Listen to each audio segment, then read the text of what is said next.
Okay, so the first idea I want you to think about, and I always talk about this because it's so important, is defending from the front. Okay, even though you're a forward, you have defending responsibilities, and I want you to enjoy defending because that's going to make your life a lot easier. But the first thing I want you to think about is pressing these defenders. Okay, especially in youth soccer, mainly the defenders don't have as good skill or confidence on the ball as midfielders and forwards. Okay, so if you pressure these guys, you force them to make a decision, a lot of the times they're going to give the ball up. One of your teammates is going to get it. They might even take too long on the ball. You can win possession way up in the attacking third, or they're going to boot it up the field. Maybe they boot it out of bounds, or they kick it up and one of our center halves comes and wins it, and then we get possession of the ball and we can play the right way. Okay, but that will never happen if you lay off and you let them play because you're a forward and you don't defend. Okay, so whenever you have the chance, chase these guys down. And if you can work in numbers, okay, remember, I'm not just going to run straight at him. I'm going to try to cut off a passing angle. And hopefully our midfielders are doing the same. Okay, if it's played in here, I'm going to press. Okay, work hard up front, because if you can win the ball in this area, it's much better than your team winning it back here and starting from the back. You can start from the front and you can hurt them in a 2-on-2 situation or a 3-on-2. Okay, the other thing is, when you have the chance to press the keeper, go for it. I can't tell you how many goals I've scored simply by chasing down the keeper and forcing him to make a clearance. Okay, a lot of times if you're at him quick and he panics, maybe he's a right footer and you can force him onto his left foot, he's going to panic, he might shank it off you, you keep possession, or even better, it goes right off you into the goal. I can't tell you how many goals I've scored like that, especially in indoor, just by pressing the keeper. So think about that. Okay, the next thing I want you to think about is finding space on that offside line, like right on the backs of the defenders.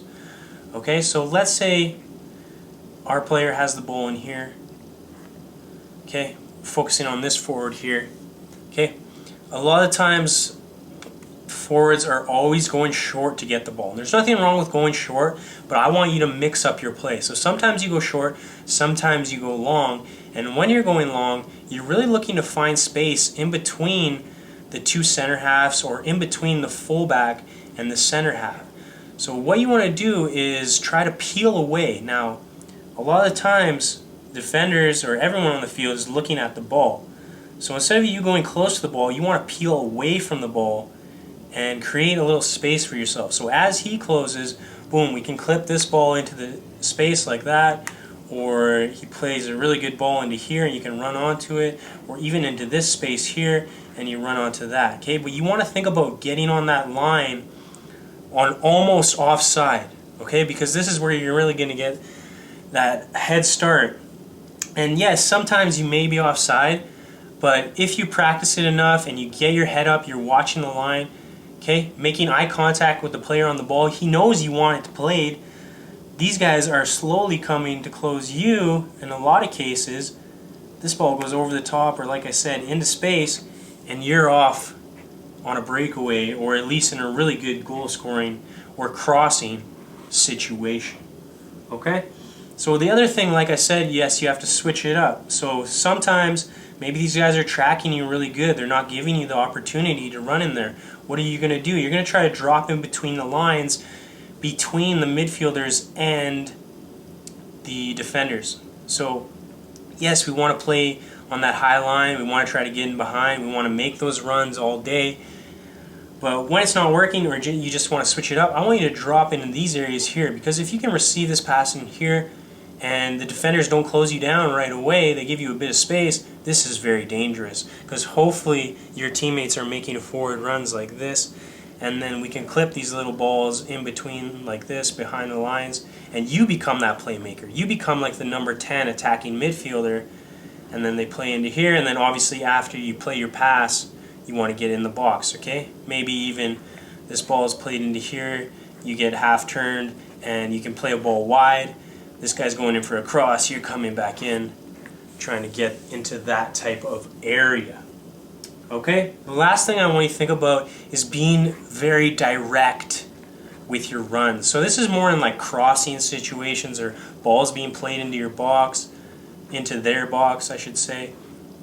Okay, a lot of times, let's say the winger's in a good opportunity to cross the ball, a lot of the times strikers are just hanging out in here. What I want you to think about is being very direct. Give him something to hit. Okay, give him an option. So be direct with your run. Either make a direct run to the near post so you can get a little flick on the goal, or get a direct run peeling off to the back post so he can clip a ball and you can get a header or a volley. Okay, but don't just stand there. Like, if you're gonna go in here, like lots of times strikers get in here and they're just standing there. They're waiting for something to pop up rather than being direct, rather than making something happen for themselves. So if you are going to hang back, what you want to think about is checking into here and then dropping off so you have a little bit of space, and then he can play this back pass, cut the ball back,